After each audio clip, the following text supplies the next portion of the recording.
En el nombre del Padre, y del Hijo, y del Espíritu Santo. Amén. Señor Jesús, bendito y alabado seas. Te damos gracias porque nos permites reunirnos en tu presencia. Te pedimos que todas las cosas que pensemos, digamos y hagamos durante toda nuestra vida, en el día de hoy, todo parta de ti como su fuente y todo llegue a ti como su fin. Y lo hacemos con la oración de los hijos de Dios, la oración que tú mismo nos enseñaste. Padre nuestro que estás en el cielo, santificado sea tu nombre. Venga a nosotros tu reino. Hágase tu voluntad, en la tierra como en el cielo. Danos hoy nuestro pan de cada día. Perdona nuestras ofensas, como también nosotros perdonamos a los que nos ofenden, y no nos dejes caer en la tentación, y líbranos del mal. Amén. En el nombre del Padre, y del Hijo, y del Espíritu Santo. Amén. Muy bien, queridos hermanos. Hoy el tema que se ha propuesto tiene que ver con el ministerio de nuestro Señor Jesucristo, que es el sumo y eterno sacerdote. Le agradezco una vez más a todos ustedes, hermanos, integrantes del equipo de Reflexiones Católicas, en especial a Natalia y a Beatriz, que están hoy día moderando, por los saludos, por las muestras de amistad, de cariño. Y solamente para no pasar de largo ante tantas muestras de fraternidad, de hermandad, yo compartí ahora una cita que corresponde a la celebración del sacramento de ordenación presbiteral. Y entonces hay momentos a lo largo de la celebración de este sacramento, se le va entregando al candidato, se le va entregando distintos, diríamos, distintivos de lo que es el ministerio sacerdotal. Y entonces, un momento muy significativo es la entrega de la patena y el cáliz, que tienen que ver con la celebración de la Eucaristía. Y entonces, en ese momento, el obispo que preside la ordenación dice la siguiente oración: recibe la ofrenda del pueblo santo para presentarla a Dios. Considera lo que realizas e imita lo que conmemoras, y conforma tu vida con el misterio de la cruz del Señor. Claro, uno cuando escucha eso lo vuelve a meditar, y justo temprano lo pensaba, ¿no? Más por este regalo que el Señor ha hecho a la iglesia en San Juan María Vianney, a quien hoy día celebramos en su memoria, el santo cura de Ars. Y yo les decía a las personas en alguna de las Eucaristías que he celebrado hoy, que así como el Señor le dice a Simón, hijo de Jonás, tú eres Pedro, el Señor le dijo a San Juan María Vianney, tú eres el cura de Ars. Y entonces todos nosotros tenemos un nombre que el Señor nos da, y ese nombre que el Señor nos da es el nombre que está en vinculación a la obra que Él empezó en el bautismo y que Él quiere llevar a término.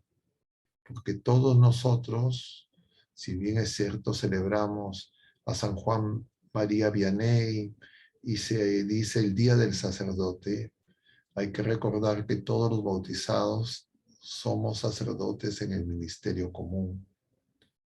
Y claro, lo propio del sacerdote, el sacerdocio de Cristo, del cual todos los bautizados participamos y participan de una manera, diríamos, esencialmente distinta, dice la Iglesia, es que tenemos que hacernos ofrenda.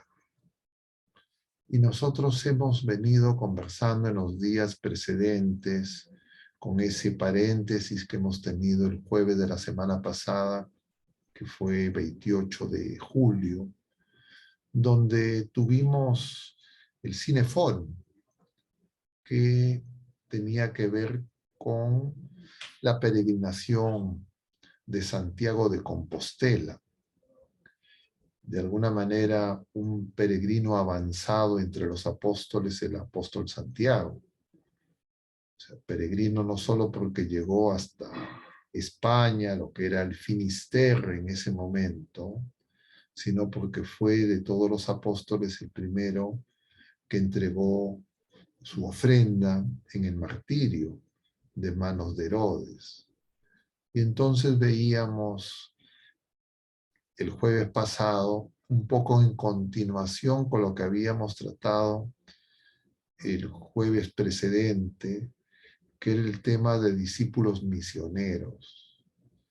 Y decíamos que para ser discípulos misioneros, nosotros tenemos que actualizar el encuentro con Jesucristo. El encuentro con Jesucristo se realiza en los sacramentos de Jesucristo, en su iglesia. Y para eso es importante el que el Señor continúe su obra a través de criaturas humanas y en este caso con la participación de los ministros ordenados. Y ministros ordenados, repito una vez más, son dos: los que reciben el sacramento del orden y los que reciben el sacramento del matrimonio. De manera distinta, porque los ministros del sacramento del matrimonio son los esposos. Y el sacramento del matrimonio es signo del amor de Dios, manifestado en Cristo en la cruz, y también los ministros ordenados en el sacramento del orden están llamados a actualizar esa gracia. Pero además comentamos que todo eso es un camino de conversión que implica la negación a nosotros mismos. Y de esa manera, agudizando el oído, la escucha, crecemos en la fe y crecemos como discípulos para poder entrar en comunión. Y entrando en comunión, poder desplegar esa misión singular y eclesial que tiene cada uno de nosotros y que tiene la iglesia, que es participar de la misión de Jesucristo. Y entonces, con eso en mente, hoy se ha propuesto como tema para el día de hoy esto que estamos llamando curar, alimentar y crecer. Y veíamos nosotros esta semana en el Evangelio del día lunes a Jesús en este conocido pasaje de la multiplicación de los panes. Luego de la muerte de San Juan Bautista,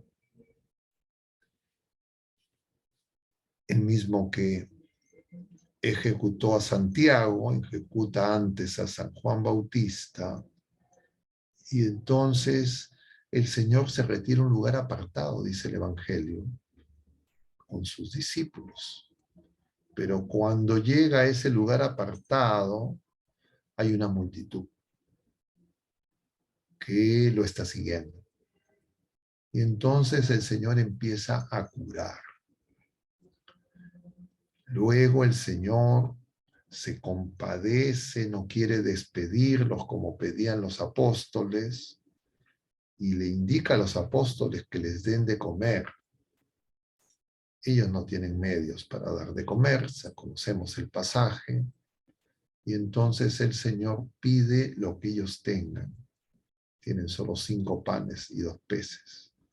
Y entonces esos 5 panes y esos 2 peces se multiplican para alimentar a más de 5.000 personas, porque dice el Evangelio según San Mateo que solo los varones eran 5.000. Y claro, se cuentan los varones adultos, está descontado que están muchas mujeres, seguramente muchos más que los varones, y además hay niños. Y entonces se produce esa multiplicación y quedan 12 cestos. Luego el Señor dice, los va a obligar a que suban a la barca. Esa palabra es muy significativa. El Señor obligó a que suban a la barca, lo que indica que en realidad los apóstoles no querían subir a la barca. Probablemente estaban tan impresionados por lo que habían vivido que querían pues algún tipo, diríamos, de diálogo, de explicación, de intercambio, no lo diríamos de tertulia, pero es que ellos no comprenden que todavía no ha terminado la enseñanza. Entonces los obliga, Jesús despide a la gente y se va a hacer oración solo. Luego caminará sobre las aguas y se va a producir ese diálogo con Pedro, que luego del susto y luego de decirles al Señor que no tengan miedo, Pedro le dice, si eres tú, mándame que vaya a ti. Y entonces Pedro va a empezar a caminar sobre las aguas, pero atemorizado por el viento, se va a hundir. Y Jesús, ante el grito de Pedro, sálvame, va a levantarlo. Y Jesús les dirá, hombres de poca fe. De alguna manera es pensando en esos pasajes y en continuación con lo que veíamos en los días precedentes que se propuso este tema que ahora vamos a tocar. Y entonces, claro, cuando estamos hablando de curar, alimentar y crecer, estamos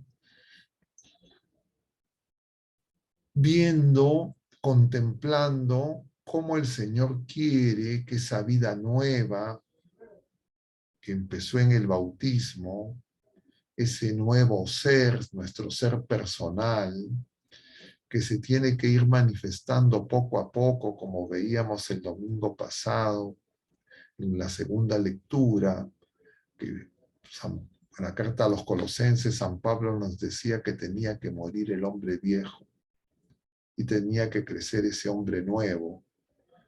Y entonces queremos conversar sobre eso. ¿Cómo es que crece el hombre nuevo?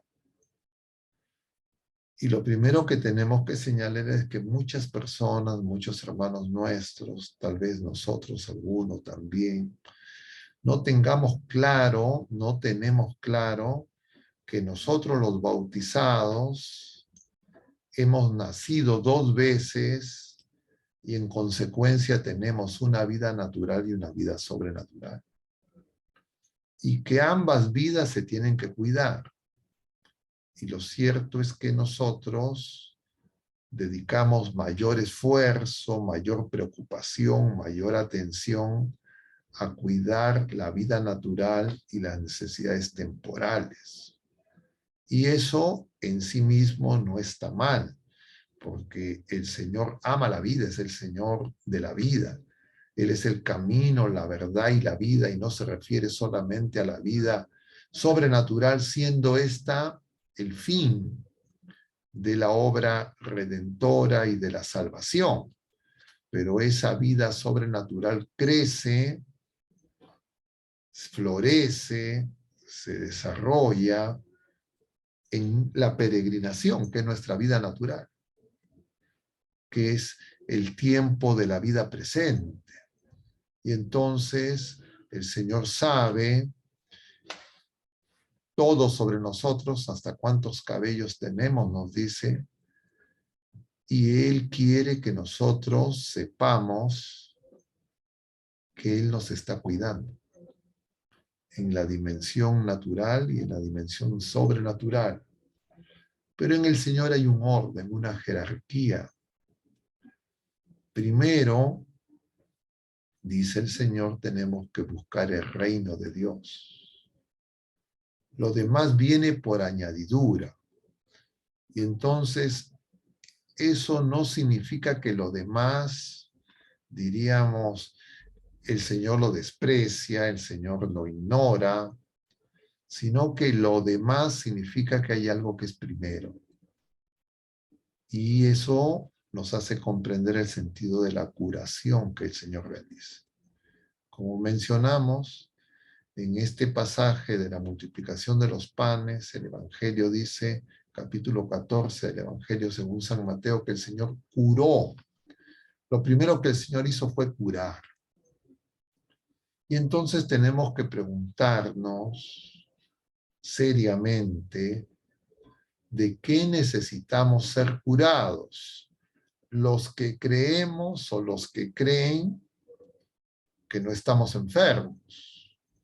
Porque generalmente cuando se habla de la palabra curación, nosotros creemos que se refiere principalmente o mayormente a la curación, diríamos, física, psicológica, emocional, por extensión podríamos decir social, diríamos lo más directamente vinculado a las necesidades temporales y a la, diríamos, necesidad material que como seres corporales tenemos.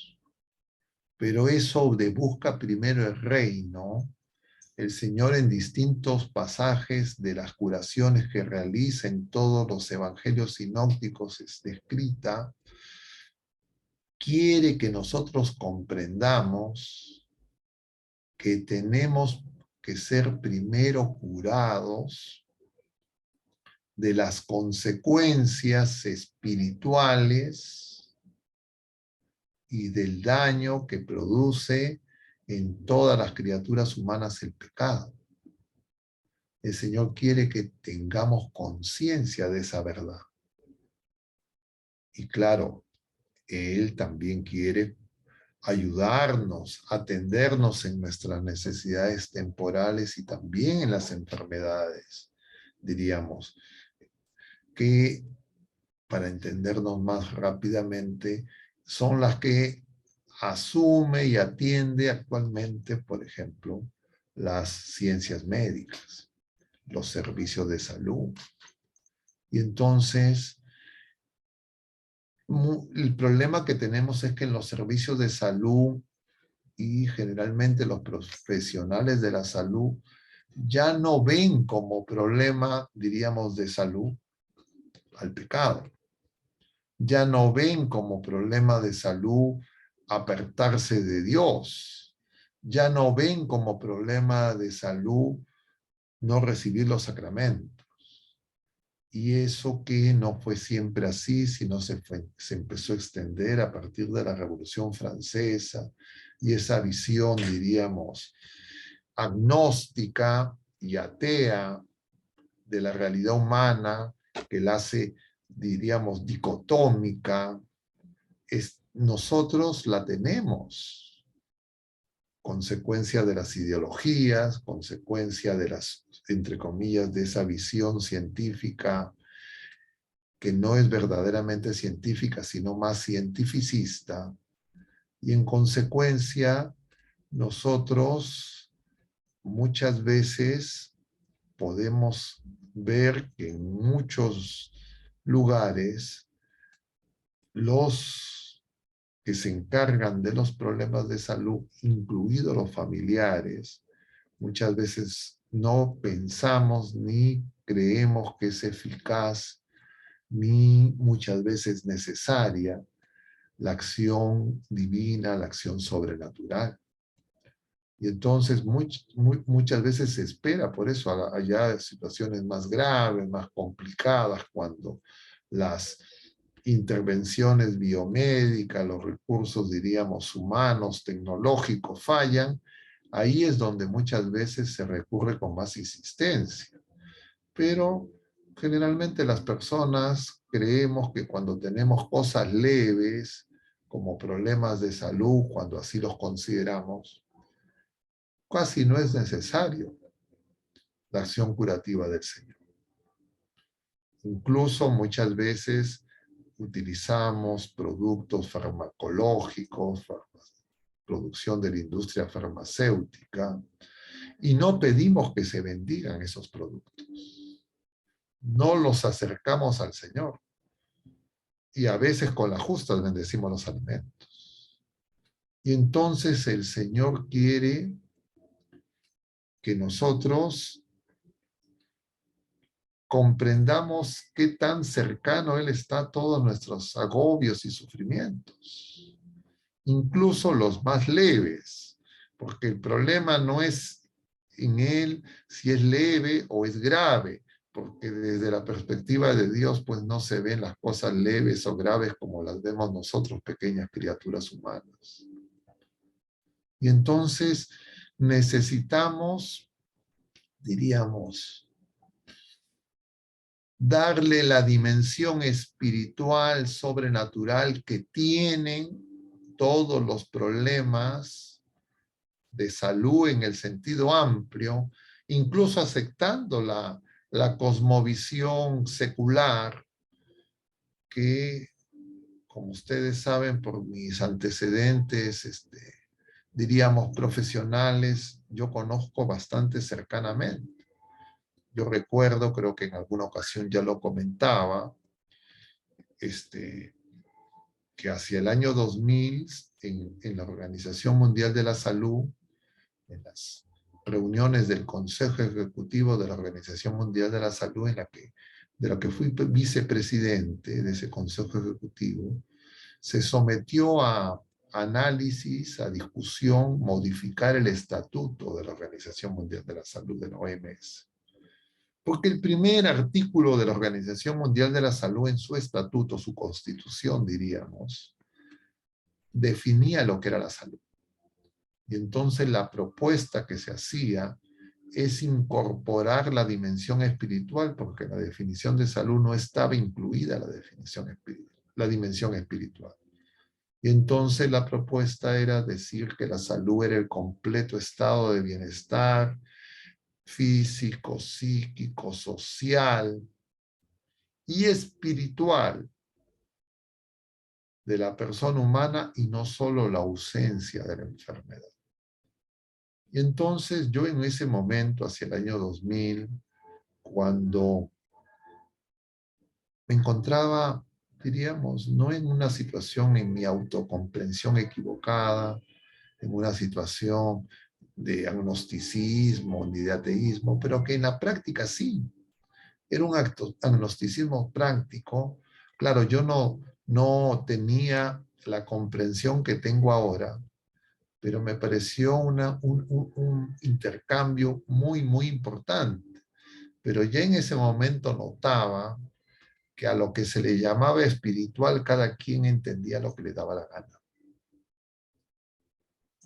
Y entonces, claro, la dimensión espiritual de la persona humana es la dimensión de la vida nueva que en el bautismo hemos recibido. No es simplemente algo que no alcanza la ciencia a comprender del ser humano, que todas las personas en general, por lo menos en el campo profesional en esa época, de los distintos países, de los distintos orígenes, representados pues en esa organización mundial, todos lo reconocían. todos tenían claro que el ser humano no solamente era una dimensión biológica, una dimensión psicológica, una dimensión social, sino que había algo más.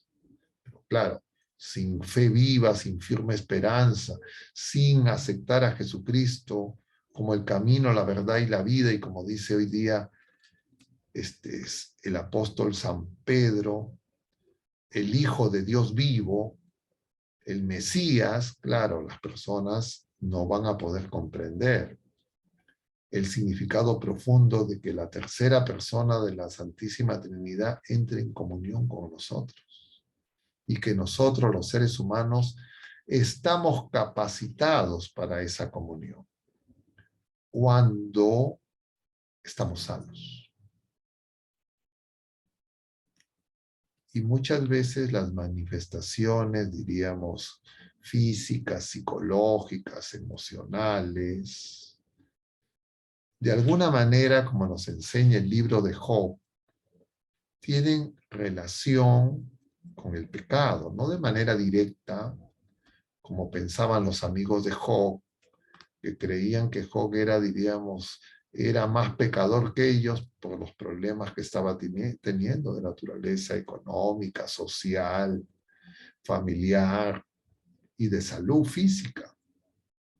Y entonces, claro, en Cristo Jesús esa revelación ha alcanzado su plenitud. Y entonces nosotros tenemos que comprender el sentido de la curación del Señor. Y entonces eso se aclara cuando nosotros, escuchando como veíamos también, contemplando el capítulo 13 de San Mateo, que lo hemos estado contemplando hasta la semana pasada, en esas parábolas del reino, en las que el Señor nos dice en parábolas, de alguna manera, esa relación profunda que hay entre nuestra naturaleza humana, recibida a través de nuestros padres, por el amor de Dios, y la vida sobrenatural que hemos recibido fruto de la Pascua de nuestro Señor Jesucristo y que recibimos a través de su iglesia. Y entonces, les mencioné, creo, en algún momento, si no, disculpen, lo voy a repetir. En esas parábolas del reino, una de ellas es esta parábola del campo que tiene un tesoro escondido. Y entonces yo he comentado muchas veces esto en los últimos días, y por eso es que me queda la duda que de repente ya lo hemos comentado, pero preferible es repetirlo a que no lo mencione. Yo lo que le decía a la gente, les preguntaba ante esa parábola, ¿no? Dice el Señor, el reino de los cielos se parece a todas las parábolas del reino, las 7 del capítulo 13 de San Mateo, empiezan así. Es decir, es una comparación entre realidades naturales, sensibles, conocidas por nosotros con la razón, y esa otra realidad sobrenatural, poco accesible con la sola razón, revelada en Cristo Jesús y que tiene que ver con el misterio de quién es Dios, quién es el hombre y quién es la iglesia. Y entonces el Señor dice, el reino de los cielos se parece a un hombre que encuentra un tesoro en un campo, vende todo lo que tiene y compra el campo. Y entonces yo le preguntaba en varias de las oportunidades que tenía de interactuar con personas en estos días previos, y yo les decía, ¿quién es ese que compra el campo? El que encuentra el tesoro en el campo, ¿quién es? Y entonces, luego de las distintas opiniones y opciones, yo les decía, ese campo, quien compra ese campo y quien sabe que en ese campo hay un tesoro es Jesucristo. Y ese campo donde Él mismo siembra y donde esté ese tesoro somos nosotros. las criaturas humanas. Pero ese tesoro está para nosotros escondido. Quien lo conoce es Jesucristo.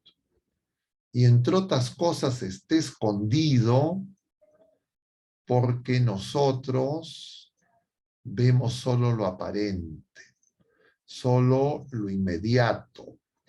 Y hemos perdido la sensibilidad para ver cosas que como consecuencia del pecado no podemos reconocer con facilidad.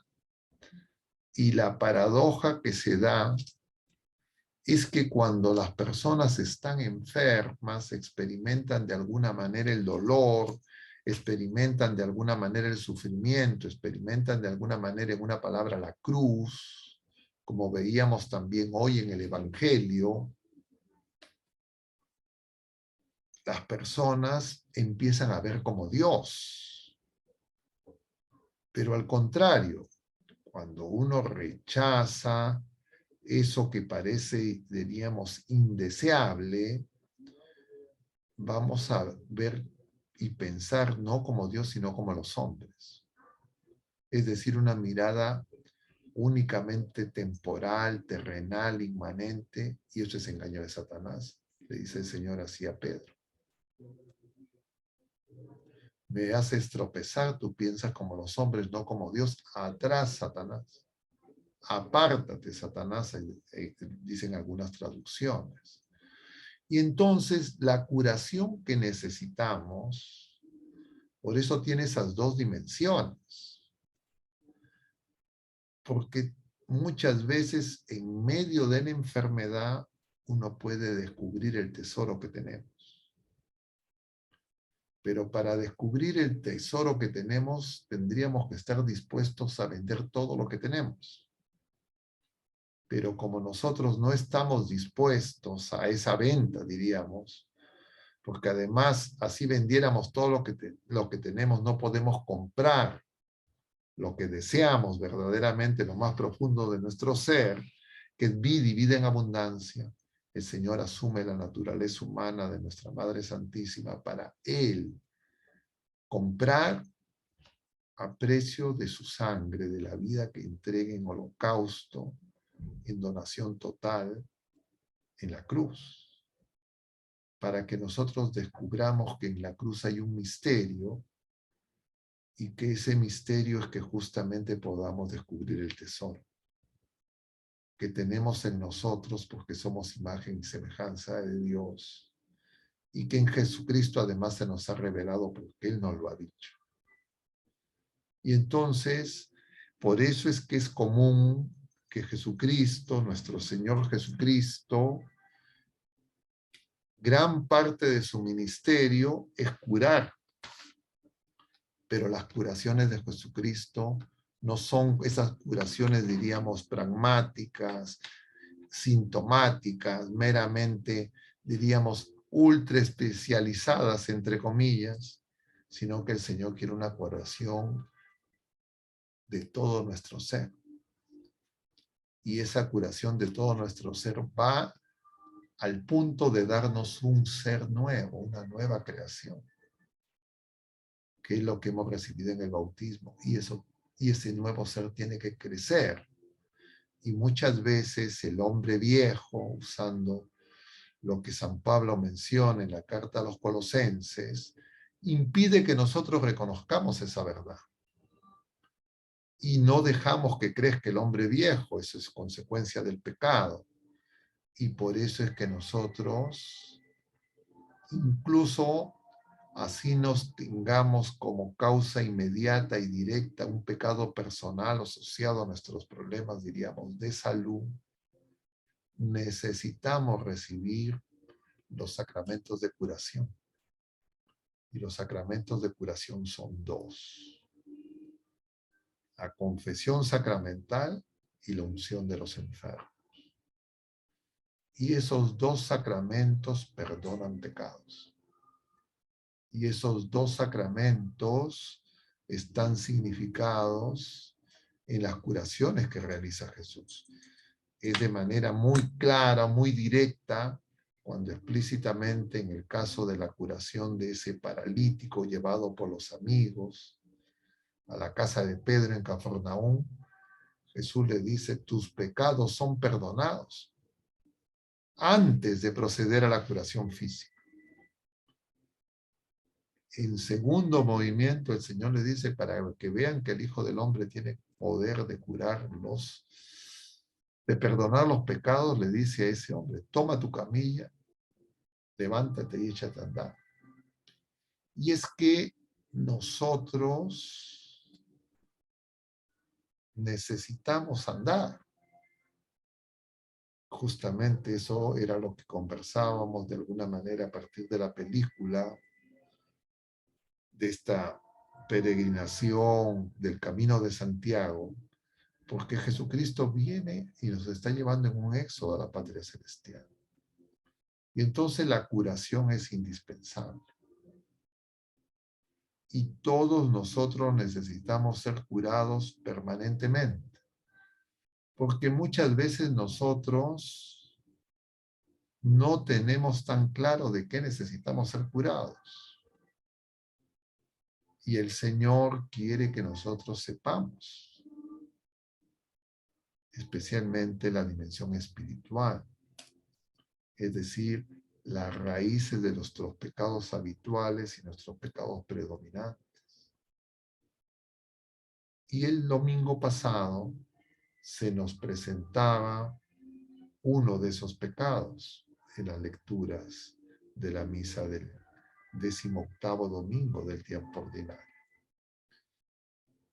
Y uno de los elementos que muchas veces en la sociedad contemporánea puede pasar desapercibido es la codicia, que aparece en ese personaje del Evangelio que contemplamos, ese hombre que tiene cosechas abundantes, y entonces empieza a decir, ¿qué voy a hacer con todas esas cosechas? ¿Dónde voy a almacenar tanto alimento? Que lo desborda para él individualmente, para su familia seguro también. No se menciona que tenga familia, ¿no? Es un yo, no es un nosotros. Y entonces decide agrandar sus graneros, etc. Y el Señor le dice, necio, hoy vas a morir. Y entonces se refiere al peligro del tener, que impide que nosotros podamos recibir curación, porque lo que nosotros necesitamos es crecer en el ser. Y como hemos mencionado en otras ocasiones también, lo opuesto al amor no es el odio, como muchas veces uno responde en primera instancia. Lo opuesto al amor es el tener, porque el amor es dar. Y entonces cuando este mundo, dominado por el príncipe de este mundo, quiere que tengamos seguridades en el tener más que en el ser, entonces nosotros vamos a tener una dificultad en la curación que el Señor nos quiere dar. Porque la curación que el Señor nos da también unas prescripciones. Así como en la esfera biomédica, el médico dice, ¿sabe qué? Tiene que cambiar ciertos hábitos, tiene que cambiar el consumo de ciertos alimentos, ciertas bebidas, utilizar ciertos productos farmacológicos a tal procedimiento, quirúrgico de otro tipo. Igual el Señor quiere que nosotros también recibamos ciertas, diríamos, acciones que realiza, pero también que dejemos otras que nosotros realizamos. Y lo que tenemos que dejar, por supuesto, es el pecado. Y el Señor en más de una ocasión nos dice que no podemos tener dos señores. En la carta, perdón, en el Sermón de la Montaña del mismo apóstol San Mateo, menciona explícitamente Dios y el dinero. Y va a tener relación con lo que vamos a ver este domingo. En el Evangelio de este domingo, según San Lucas. que de alguna manera es continuación con lo anterior. Y entonces nosotros, el Señor quiere que nosotros conozcamos cómo Él realiza esa acción curativa. Y la manera de nosotros poder ver cómo y colaborar con la acción curativa que Él realiza es tomar conciencia de el don, de las virtudes infusas, las virtudes teologales que hemos recibido en el bautismo. Y una virtud esencial, bueno, las tres son esenciales, pero una virtud que tiene que crecer, lo hemos mencionado también en más de una ocasión, es la esperanza. Porque una fe sin esperanza es una fe muerta, es una fe vana. Y una fe sin esperanza no nos permite crecer en el amor y cumplir el mandamiento de amar como el Señor nos ama. Y uno de los obstáculos es el tener, la codicia. Es creer que tenemos que acumular cosas, como dice el mundo, ¿no?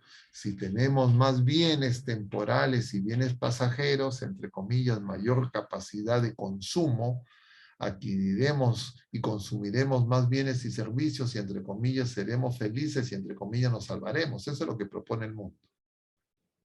Y claro, nosotros tenemos que saber que esa receta del mundo no solo no nos va a dar la felicidad que se propone, sino que se puede convertir, si no estamos alertas y vigilantes, en un obstáculo para recibir la curación y la sanación que necesitamos para que esa vida nueva crezca. Y entonces, esa curación es muy importante. Pero ese tener, esa codicia, sabemos que es uno de los pecados capitales y sabemos que los 7 pecados capitales son 7 cabezas de una sola bestia. Es decir, los pecados no son pecados sueltos. Todos están unos a otros vinculados. Y además de la codicia y la soberbia, que es la cabeza de estos 7, los otros pecados capitales también son distintas, diríamos, caretas, máscaras de la soberbia. En realidad, el pecado es la guerra contra Dios, la rebeldía contra Dios. Y por eso es que nosotros necesitamos de la fe, la esperanza, la caridad, para que formando nuestras virtudes humanas podamos llevar adelante el combate. Y ahí vamos al punto de lo que también se mencionaba en este pasaje del capítulo 14 de San Mateo de la multiplicación de los panes, cuando el Señor dice los obliga. El Señor los obliga para que ellos se den cuenta que tienen poca fe. Que para meterse en el mar, es decir, en el mundo, nosotros tenemos que crecer en la fe.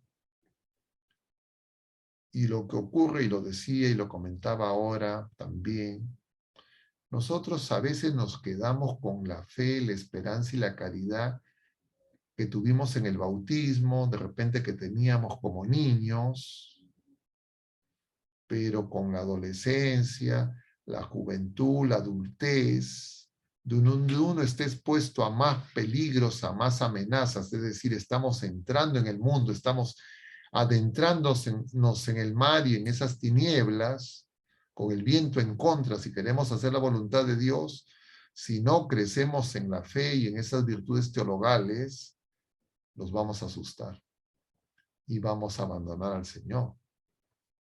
Entonces yo, pensando en este tema de hoy día, yo decía, ¿cómo podemos hacer una alegoría, una comparación, algo que nos ayude a entender esto que el Señor nos enseña?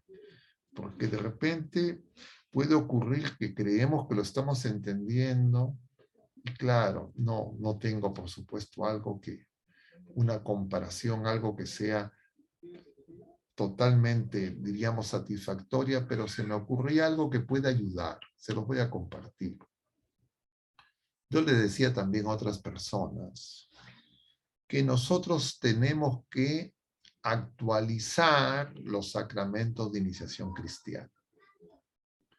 que son, diríamos, como terminar la configuración, pero aún no en dimensiones, en despliegue que necesitamos para peregrinar, para ser discípulos misioneros, para adentrarnos en este mundo en tinieblas con viento en contra, para poder enfrentar respetos humanos, críticas, hostilidad, de un mundo que rechaza a Jesucristo, rechaza la fe y quiere que la iglesia se mundanice.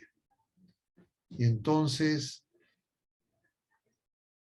pensaba que tal vez podía ayudar a entender esta necesidad de crecer en la fe, en la esperanza, en la caridad, crecer en la vida nueva que recibimos en el bautismo, en la conciencia de la grandeza del don de la Eucaristía, de el sacramento de la confesión, del sacramento de la confirmación. Yo lo decía, pues es como que uno tiene su computadora y claro, no es lo mismo que una persona utilice su computadora y no tenga internet. Una computadora sin internet sería como alguien que se mueve, diríamos, en la orilla del mar, en la tierra. Pero ya cuando uno empieza a navegar con internet y empiezas a visitar páginas y de repente te encuentras con páginas que ya son hostiles a la fe, es más, que hacen apología del pecado, de la mentira, del error, de las ideologías. Claro que eso es lo que ocurre cuando un niño, un joven, se introduce en el sistema educativo formal, informal, que muchas veces no tiene en cuenta a Dios, sino simplemente ve supuestas realidades prácticas y pragmáticas. Entonces, es como una persona que empieza a utilizar su computadora sin antivirus, diríamos, y empieza a navegar por Internet. Se va a llenar de virus rápidamente. Entonces, esa persona, cuando le dicen, lo que hace es se busca un antivirus. Y por eso es que yo creo que a estas alturas ya todas las personas que usan esta tecnología saben que tienen que tener un antivirus y hay varias ofertas en el mercado. Pero tanto el antivirus como los softwares de estos sistemas operativos necesitan actualizaciones. Cada cierto tiempo todos tenemos la experiencia de que ha aparecido un parche, que hay que hacer una actualización. Igual incluso los antivirus. Algo análogo ocurre con el proceso de peregrinación y el crecimiento espiritual. Pero cuando nos concentramos en la vida natural, no vemos la vida sobrenatural, no vemos la dimensión espiritual, la vida de hijos de Dios, porque el mundo secularizado cree que eso no es importante, entonces uno descuida. Y entonces es común, no es infrecuente, que un niño que hace su primera comunión, al poco tiempo ya los padres lo dejan de llevar a la Eucaristía. Que un joven que hace la confirmación, al poco tiempo deja, después de recibir la confirmación, de acudir a su catequesis y seguir perseverando. Y muchas veces la gente llega al matrimonio, llegan a la vida de adultos, donde tienen que dar testimonio, y su, diríamos, formación, su crecimiento en la fe, la esperanza, la caridad, es la de un niño de primera comunión o un joven de confirmación. Pero ya sus desafíos y los problemas que tienen que enfrentar son de adulto, en medio del mundo. Ya no la orilla, ya no incluso con la cercanía del cuidado de los padres, sino donde él solo tiene que decidir muchas veces. Y entonces por eso es que las personas pueden creer que no necesitan de Dios, hasta que aparece, entre comillas, en esta analogía, pues que se les cuelga el sistema, que no corre el software, y que encuentran que su vida no puede crecer. Y entonces en ese momento empiezan a buscar soluciones y no todos van a la fuente donde el Señor nos espera. Y nosotros que somos enviados, misioneros, discípulos, que tenemos que dar testimonio, tenemos que tratar de ayudar a esas personas. Porque con seguridad a muchos de nosotros, si no es a todos, yo diría a todos, el Señor ha puesto en nuestra familia, compañeros de estudio, de trabajo, personas que están viviendo estas circunstancias y que creen que necesitan de todo menos del Señor. Y que ya no entienden cómo es que el Señor nos comunica la vida sobrenatural a través de los sacramentos. Y claro, en especial los padres y todos los adultos y todos los que tenemos responsabilidad del cuidado de los más pequeños, necesitamos ayudarlos. Eso simplemente para ver esto que les estamos mencionando de la curación y de la alimentación en relación al tema del día de hoy, pero que también tiene que ver no solo con la curación, la alimentación, sino el crecer como testigos del Evangelio. Dar testimonio con nuestra vida. Y yo les decía también a las personas, pensando en lo del día de hoy, yo les decía que muchas veces, ante la, diríamos, ante las circunstancias de la vida presente, sin haber aprovechado las oportunidades del encuentro con el Señor, de ese kairos, que es el tiempo de salvación, a veces muchas personas, de una manera misteriosa, en la experiencia del dolor, de la enfermedad, a veces personas mayores, a veces personas ya que a ojos del mundo ya simplemente, entre comillas, son carga, ya no producen, ya no aportan a esta economía consumista, sobre todo si no tienen la capacidad adquisitiva y una familia que los apoye. Entonces ven esas personas como que ya esas personas no merecen vivir, que esa vida, diríamos, no es digna, dicen algunos, con absoluta ignorancia. Entonces que habría que eliminarlos, entre comillas, para que no sufran. Pero en la revelación y en Cristo nosotros sabemos que esas personas, en esas circunstancias, puede ser que para el mundo ya no tiene cómo aprovecharse más de esas personas y los considera una carga, pero en Jesucristo esas personas son, diríamos, los mejores soldados, les decía yo a otras personas. En ese momento esas personas están en comunión con Cristo, comparten la cruz de Cristo, y si es que reciben los sacramentos de curación y reciben la Eucaristía, si es posible, o el sacramento de la unción de los enfermos, pues esas personas, ese sufrimiento, ese dolor, esas molestias, ese malestar, no va a ser inútil, sino al contrario, va a ser una fuente de gracia, de vida, pero no de la vida, claro, pasajera, natural, probablemente, sino de la vida verdadera, de la vida definitiva, de la vida eterna, de la vida sobrenatural. Y entonces nosotros tenemos que cuidar a los pequeños, a los más frágiles, a los que aún están, diríamos, por entrar o navegando ya en aguas profundas, pero también a los que se les quiere hundir, porque ya se considera que ya no cuentan, pero que sin embargo son personas, lo vamos a ver, porque nosotros ya en este tiempo, hacia este día en que estamos teniendo esta charla, la Iglesia nos va poco a poco introduciendo en preparación a contemplar el misterio de la victoria definitiva que las criaturas humanas hemos obtenido en Cristo en la persona de nuestra Madre Santísima.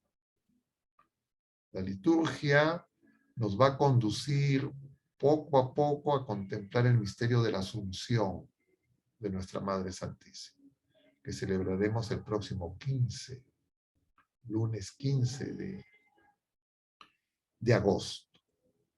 Y los evangelios de este domingo, pero además una serie de memorias que vamos a celebrar en estos días a partir de la próxima semana, ¿no? Vamos a celebrar a Santo Domingo de Guzmán, vamos a celebrar a Santa Clara de Asís, vamos a celebrar a, a San José María Colbe, no sé si le estoy cambiando el nombre al santo, pero también vamos a celebrar a San Lorenzo. Y San Lorenzo, que ustedes saben, se dejó martirizar, que fue quemado vivo, ante la pregunta que le hicieron a San Lorenzo, ¿dónde está el tesoro de la iglesia? San Lorenzo le llevó a la autoridad romana a los pobres y a los enfermos, lo cual fue entendido por este personaje como una burla. Pero este santo mártir, diácono San Lorenzo, estaba hablando como profeta. Y claro, uno puede creer que esto es algo anecdótico del pasado, una cosa más o menos pintoresca de la vida del santo, y uno puede perder de vista que los santos son evangelio vivido,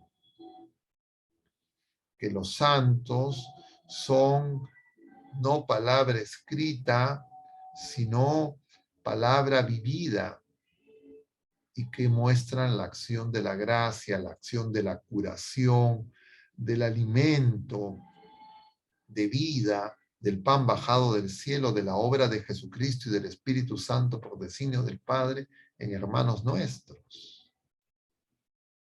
Y entonces entendemos el sentido de la curación, porque la curación, la alimentación y el crecimiento es para una vida ascendente, para que crezcamos en la vida sobrenatural, lleguemos a la patria celestial. Y entonces, ese es el sentido de la peregrinación. No nos dirigimos a ningún lugar en la vida presente, ni ningún lugar geográfico, sino nos dirigimos a la casa del Padre. Y el Señor que nos precede, y nuestra Madre Santísima que ya alcanzó la plenitud y ha terminado esa peregrinación, nos siguen acompañando.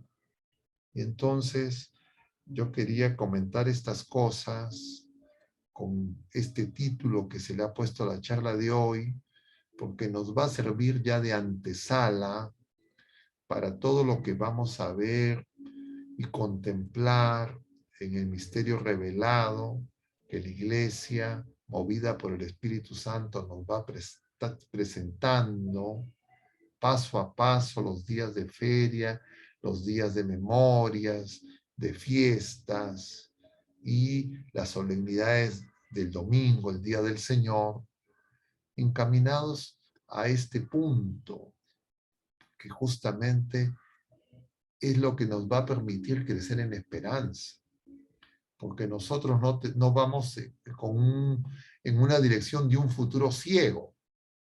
Nosotros no es que vamos sin saber hacia dónde nos dirigimos. Y justamente la segunda lectura de este domingo 19 del tiempo ordinario,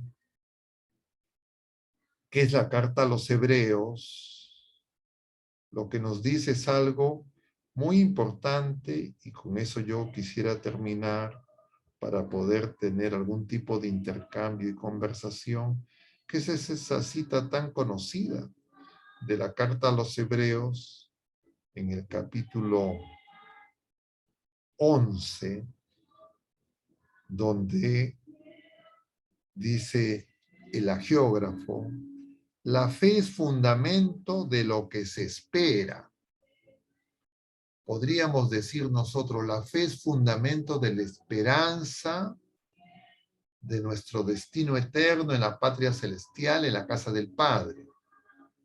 Entonces la fe tiene que crecer en la esperanza. Y además dice, es garantía de lo que no se ve. Por ella son recordados los antiguos.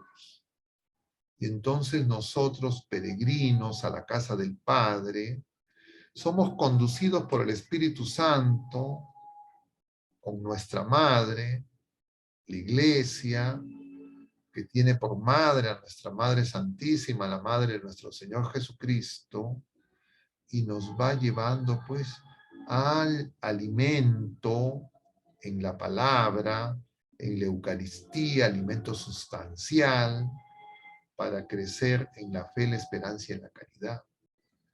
Y entonces es lo que celebramos y necesitamos esa formación para celebrarlo, pero sobre todo para que lo vivamos, porque a través de los sacramentos Jesucristo nos comunica esa vida nueva.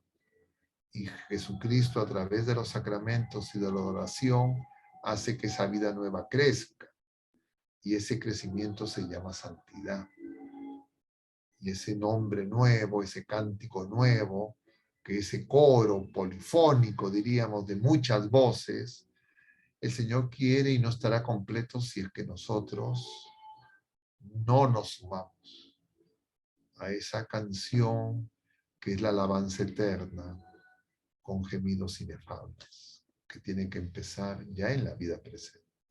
Yo, queridos hermanos, me detendría en este momento para poder tener algún tipo de intercambio y ojalá que nos ayude para empezar ese intercambio lo que les pueda haber comentado en estos minutos previos. Gracias, Padre. Aquí tenemos algunas preguntas. A veces oímos, no molestes al Señor con problemas pequeños o con enfermedades leves. Él ya está ocupado con cosas más graves. ¿Podemos tomar esa frase como cierta? ¿Nos alejas de tener a Dios presente en todo momento? Por supuesto que nosotros, para el Señor, que es pequeño, que es grande, pues eso no tiene, no, o sea, diríamos, el Señor es infinito, ¿no? Entonces nuestras dimensiones de a qué le llamamos pequeño, a qué le llamamos grande, son pues a nuestra escala pequeña, ¿no? Justamente el Evangelio del domingo va a empezar, no temas pequeño rebaño, dice el Señor. Entonces, diríamos, al Señor le interesa todo lo nuestro. Él nos dice, nuestros cabellos están contados. Entonces, si a Él no le interesan nuestros cabellos, ¿para qué los cuenta? No, a Él le interesa todo lo del ser humano. Pero claro, nosotros somos los que hacemos esas discriminaciones de qué es pequeño, qué es grande, qué es importante, qué no es importante, y hacemos acepción de personas, incluso de nuestras propias experiencias. Y claro, muchas veces lo que a nosotros nos llama la atención no es lo más importante a los ojos de Dios. Porque nosotros pensamos como los hombres, no como Dios, por eso necesitamos ser purificados. Entonces, claro, el Señor se da abasto para todos. Pero, claro, cuando nosotros tenemos que poco a poco aprender a relacionarnos cada vez en una comunión más plena de amor con Él. Pero Él quiere. Y si en la oración nosotros ponemos nuestros agobios, Él quiere ayudarnos poco a poco a que nosotros podamos crecer.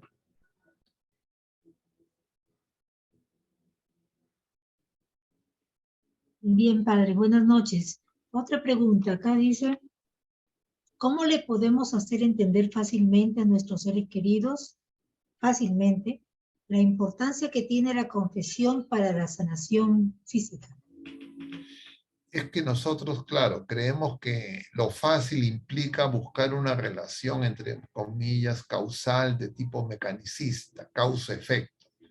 Claro, eso con esa visión, diríamos, positivista, no la vamos a poder encontrar. Entonces, lo fácil o de lo difícil va a depender de nuestra fe. ¿Ya?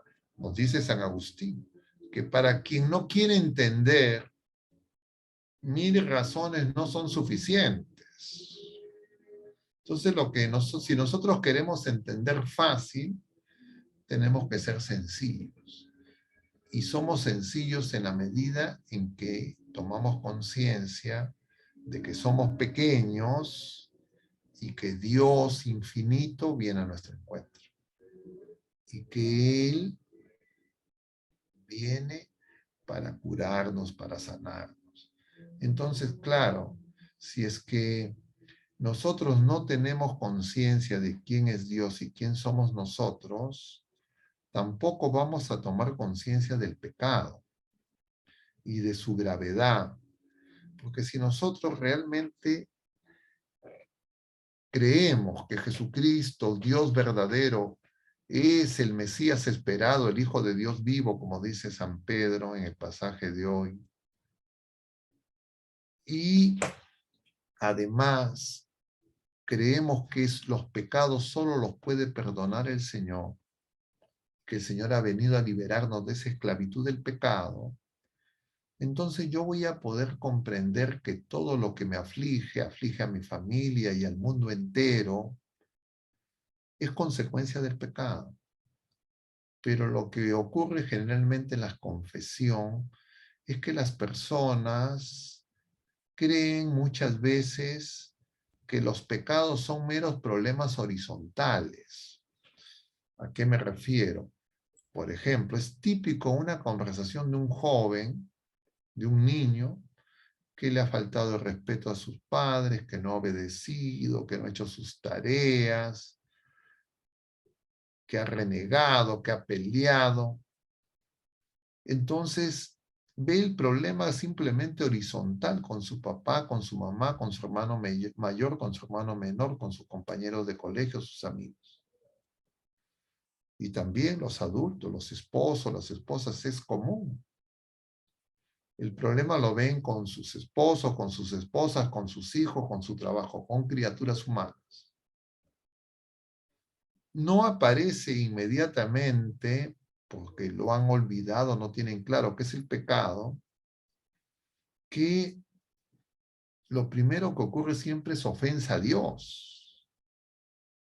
Entonces, si yo creo que me peleé con mi hermano o falté respeto a alguien y creo que el problema es simplemente con una criatura humana, no voy a entender lo que significa la ira, no voy a entender lo que significa el egoísmo, la envidia, la codicia, la soberbia, el orgullo, la vanagloria, y no lo voy a relacionar con Dios. Entonces voy a creer que mis problemas simplemente son de comportamiento, de urbanidad, problemas morales, y puedo creer que para eso no necesito de Dios. Entonces, sin darme cuenta, voy sacando a Dios. Pero si es que yo comprendo que cuando me voy a confesar, me voy a encontrar con Jesucristo, que la vida nueva que recibí en el bautismo se ha dañado por mis pecados, que esa discusión con mi hermano, con mi papá, con mi mamá, pelea o falta de respeto, todo lo que podamos mencionar, esos problemas, pecados ocultos, personales, de lujuria, de pornografía, lo que queramos, dañan la vida nueva que yo recibí en el bautismo y dañan mi relación con Dios. Entonces yo lo que necesitaría y tendría que buscar es que me cure en esa vida nueva y retomar mi relación con Dios. Y comprendería que cada confesión es punto de llegada de un examen de conciencia que me lleva a la conversión, a volver al Señor porque me he alejado de Él. Pero lo que yo observo en la mayoría de la gente, que cuando van a confesarse no tienen eso en mente. No tienen eso en mente cuando hacen su examen de conciencia. Y a lo más creen que son problemas, diríamos, de relaciones interpersonales entre criaturas humanas y que, bueno, efectivamente no quieren que las cosas sean así y una especie de requisito para poder comulgar. Entonces no toman conciencia de que tienen un nuevo ser que se está gestando, que se está formando, que es el hombre nuevo, la vida nueva que hemos recibido en el bautismo, que tiene que crecer, que necesita alimentarse y que tiene que ser curada, porque los pecados la dañan. Entonces, claro, yo voy a la confesión y no tengo eso en mente. Entonces la gente infrecuentemente dice, he pecado contra Dios. Incluso cuando dicen, no he venido a misa, que es el pecado contra Dios más frecuente que se confiesa. Y yo diría casi el único, porque no se dan cuenta que todo, para ser pecado, tiene que ser ofensa a Dios. Y tiene que ser dañar la vida nueva que recibí en el bautismo. Y que voy a la confesión justamente para que esa vida nueva se cure, renazca. Es decir, mi confesión es el punto de llegada de mi conversión. Y la conversión siempre es vuelta a Dios. Volver al Señor, tomar conciencia que me ha alejado de Él. Entonces nosotros tenemos que enseñarlo, tenemos que meditarlo, tenemos que decirlo, porque creo que durante mucho tiempo no se está diciendo, no se está enfatizando lo suficiente.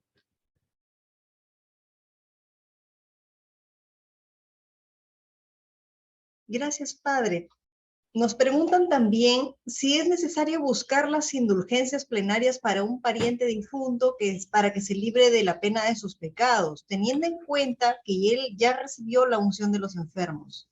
Siempre hay que buscar todos los medios que el Señor nos ha dado para ayudar a nuestros hermanos, vivos y difuntos. Y entonces la indulgencia plenaria es una de las obras de misericordia, de caridad que nosotros podemos hacer por nuestros hermanos que ya partieron. Nosotros no debemos de presumir ni nuestra fe ni nuestra salvación. Entonces, ni la nuestra ni la de los demás. Porque a veces puede ocurrir que uno ya canoniza a su difunto. A veces fallece la persona y ya dicen, no, a modo de consuelo es muy común ahora que dicen, no, ya está en el cielo, ya es un angelito, ya te va a cuidar. Y nosotros no sabemos. ¿Cómo vamos a decir algo que no sabemos? Eso mucho tiene de influencia protestante. Porque ustedes tengan en cuenta, para los protestantes, solo, entre comillas, solo la fe salva, no necesitas obras, no hay purgatorio, y entonces ellos tienen una presunción de salvación que nosotros en la Iglesia de Jesucristo confiamos en la misericordia del Señor, pero todo lo que el Señor ha puesto a nuestro alcance, lo ponemos para poder servir a nuestros hermanos. Claro, ellos no tienen Eucaristía, no pueden ofrecer la Eucaristía para sus familiares difuntos, no tienen sacramento de unción, no tienen indulgencias plenarias, y nosotros a veces interactuando con estas personas no tomamos conciencia de que ellos no tienen la verdad, la plenitud de la verdad. Y entonces a veces uno cae en esos errores. Es común también a veces, yo estoy viendo cada vez con más frecuencia que la gente pide misa de honras. O sea, como Es como, o sea, la misa de honras es para honrar al difunto. No, yo no voy a honrar al difunto, yo voy a pedir por el difunto. Ese es casi como, entre comillas, y entonces la gente a veces incluso quiere que se lea la semblanza, una especie de biografía, donde generalmente se resaltan virtudes humanas o sus cualidades como trabajador, como padre de familia, que en sí mismo eso no está mal, que la familia lo recuerde, pero la misa no es para eso, no es para hacerle un homenaje, diríamos, de alabanza al difunto. Y entonces eso también es muy protestante. Claro, como ellos no tienen Eucaristía, no tienen la plenitud de la fe, entonces nosotros vamos a veces sin darnos cuenta, asumiendo cosas que conviene que examinemos. Padre, acá hay otra pregunta. Dice, ¿qué nos puede recomendar usted? ¿Qué consejo nos daría para ayudarnos a aumentar la esperanza en estos tiempos de crisis? Es que justamente nuestra esperanza no es una esperanza, diríamos, en las cosas pasajeras. Nuestra esperanza no es un optimismo ciego. Nuestra esperanza está fundada en la revelación y en Jesucristo. Es decir, que si nosotros estamos unidos a Él, escuchamos su palabra, ponemos en práctica lo que Él nos dice, vivimos como hijos de Dios, nosotros esperamos alcanzar la vida eterna. Esperamos que ese hombre nuevo, que la vida nueva de hijos de Dios, crezca y que en algún momento nuestro cuerpo sea glorificado, que nuestra naturaleza, podríamos decir, sea glorificada. Y en esa unidad de cuerpo, alma y espíritu alcancemos la plenitud de la vida que tiene nuestra Madre Santísima en la primera criatura humana que ha alcanzado la victoria plena que nuestro Señor Jesucristo nos abre a todos. Entonces nos vivimos en esa esperanza, de esa salud, de esa salvación. ¿Y cómo yo crezco en esa esperanza? Justamente creciendo en una fe que sabe que tiene por fundamento, esa fe tiene que fundamentar esa esperanza de alcanzar la meta. Que nuestro fin es ver al Señor cara a cara. Ahí seremos curados de nuestra ceguera. Ahora nosotros todavía no tenemos la visión beatífica. Ahora tenemos problemas de ceguera, diríamos. Pero en la fe nosotros crecemos en esperanza. Pero la esperanza es una virtud teologal distinta a la fe. Pero la fe fundamenta nuestra esperanza porque nosotros sabemos que Jesucristo ha muerto y ha resucitado. Que nuestra Madre Santísima es asunta al cielo, que hay un cielo, que hay la casa del Padre, que ahí nos dirigimos. Esa es nuestra fe. Y entonces, esa fe nos abre al futuro. No un futuro ciego, incierto, sino nosotros sabemos con certeza que ahí, hacia allí nos dirigimos como peregrinos. Y entonces nosotros tenemos que recordarlo una y otra vez porque mientras que peregrinamos, muchas veces las contingencias temporales, los agobios pasajeros nos pueden hacer perder de vista la meta, el destino al que estamos llamados, hacia donde nos dirigimos y en el que Jesús nos precede y nos preside. Muchas gracias, padre. Otra pregunta que nos hacen por aquí dice, padre, había creído entender que el tesoro en el campo era Jesús y nosotros deberíamos vender todo, cambiar para quedarnos con el tesoro, pero me sorprende saber que es Jesús quien compra el campo y nosotros somos el tesoro. Es que nosotros no podemos comprar a Jesús. ¿Quién podría comprar a Jesús? ¿Quién podría comprar ese tesoro? Ese tesoro que es Dios se nos entrega gratuitamente Pero Él nos da gracia, pero Él ha entregado todo su ser para que nosotros podamos tener esa vida nueva. Por eso incluso en la plegaria eucarística número 2 se dice así explícitamente en la oración. Que el Señor ha adquirido con su sangre en la cruz un pueblo santo. Eso es lo que nos enseña la Iglesia. Pero claro, esa visión un poco pelagiana, voluntarista, que creer que son nuestras obras las que nos salvan, y no la obra de redención, pues entonces nosotros nos damos cuenta que el Señor nos ha comprado. Él con su vida nos ha liberado. La redención significa pagar el rescate para liberar a los esclavos. Él es el que ha pagado el rescate. O alguno cree que ha pagado su rescate. Se autorrescató. Sino que muchas veces, sí, yo sé que muchas veces en la conversación, a veces en las homilías, incluso se dice coloquialmente eso, pero claro, es una cosa un poco confusa. Por eso es que invitábamos en días precedentes a tener muy presentes estas 7 parábolas del capítulo 13 de San Mateo. Y para reflexionar una y otra vez en el misterio profundo de lo que es el reino de Dios. Y claro, no es, sino se parece a, dice.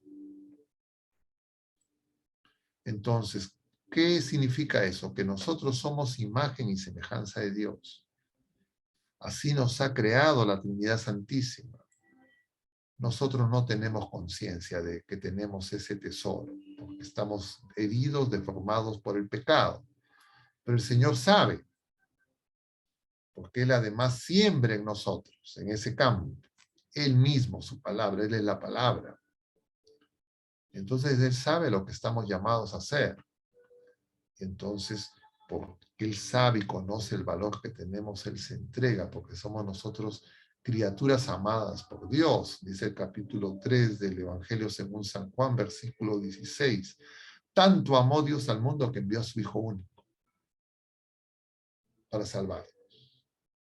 Podríamos, si quieren, cambiar y decir, para pagar el rescate, para comprar nuestra libertad. Y también lo dice el Evangelio según San Juan en el capítulo 13. Habiendo llegado su hora, amó a los suyos y los amó hasta el extremo.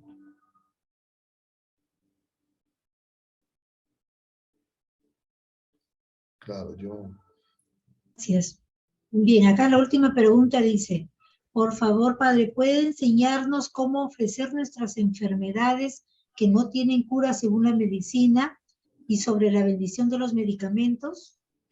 La mejor manera de ofrecer nuestro dolor, nuestro sufrimiento es con el sacramento de la unción de los enfermos.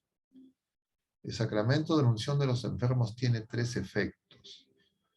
Yo lo repito muchas veces porque nosotros en la parroquia, todos los sábados a las 9:30 yo celebro la misa y en esa misa de 9:30 todos los sábados administro el sacramento de la unción de los enfermos.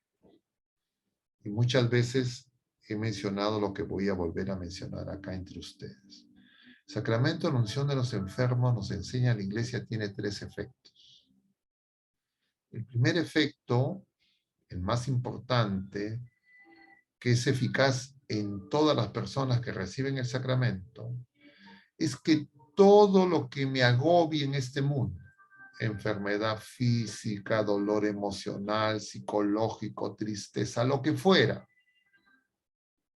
preocupaciones, todo eso lo uno a Jesucristo.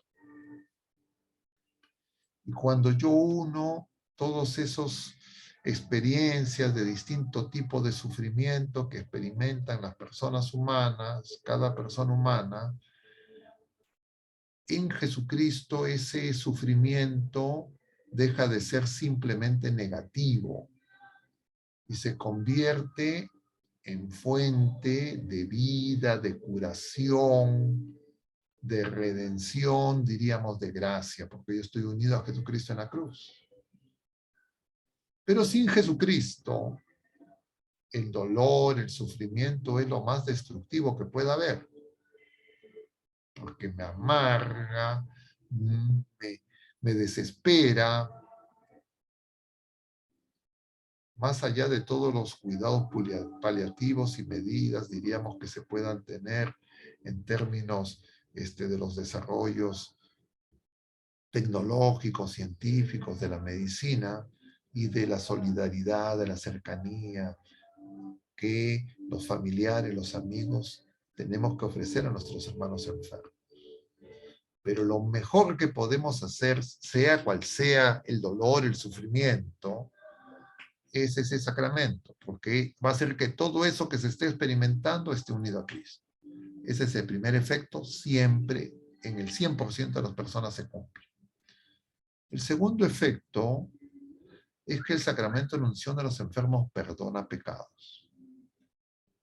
A veces las personas enfermas no pueden ya tener la facilidad para la confesión sacramental. Entonces no reemplaza la confesión sacramental, pero en los que no pueden recibir la confesión sacramental porque de repente su lucidez, su estado de conciencia ya no permite que se puedan confesar, el sacramento de la unción de los enfermos perdona los pecados. Y un tercer efecto es que en algunas personas les cura de todas las molestias que tengan. El primer efecto es para todos. El segundo efecto del perdón de los pecados es para los que no pueden recibir la confesión sacramental.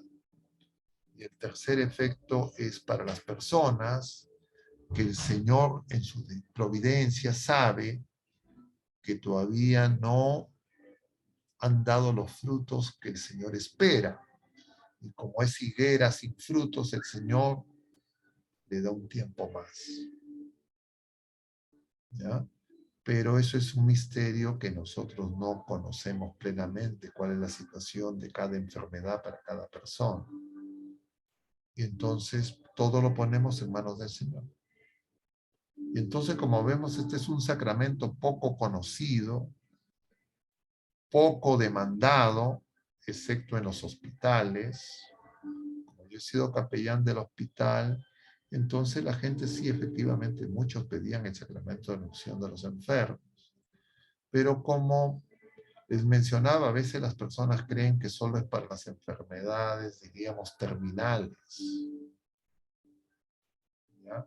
Ahora, nosotros también, en el caso de enfermedades leves, diríamos, de un pequeño malestar, etcétera, pero yo, en gracia y en mi oración, puedo ofrecerle al Señor ese malestar, ese dolor, ese trabajo excesivo. Eso es parte de mi oración. Pero también le debo de ofrecer al Señor mis alegrías, ofrecer al Señor mis satisfacciones, el descubrir su manifestación amorosa entre mis familiares, en mis amigos, en mí mismo. Y siempre por eso nosotros vivimos con esas dos palabras mencionadas repetidamente, gracias y perdón. Esas dos palabras no deben de faltar en nuestra oración cotidiana. Muchas gracias, padre. ¿Alguien se animó a último momento a partir de esa pregunta justamente? Nos preguntan, ¿y puedo recibir el sacramento de la unción todos los sábados en la misa que preside los sábados, es decir, semanalmente? Si es que creen que necesita el sacramento, sí, pero también hay que ver que los sacramentos no se, diríamos, no hay que usarlos entre comillas como amuleto, ¿ya? Se necesita saber qué significa. Nosotros no le preguntamos a las personas, cuando lo administramos el sacramento, cuándo fue la última vez que lo recibieron, etc. No rechazamos a nadie, por lo menos hasta ahora. No sé si llegará un momento en que el número de personas sea tan grande que ya sería difícil, pero por lo menos ahora estamos en oferta, diríamos. Muchísimas gracias, padre. Gracias. Bendición. Su Bueno, bendición, por favor. vamos a terminar con una oración y con la bendición, ¿ya? En el nombre del Padre, del Hijo y del Espíritu Santo. Amén. Dios te salve María, llena eres de gracia, el Señor es contigo. Bendita eres entre todas las mujeres, y bendito es el fruto de tu vientre, Jesús.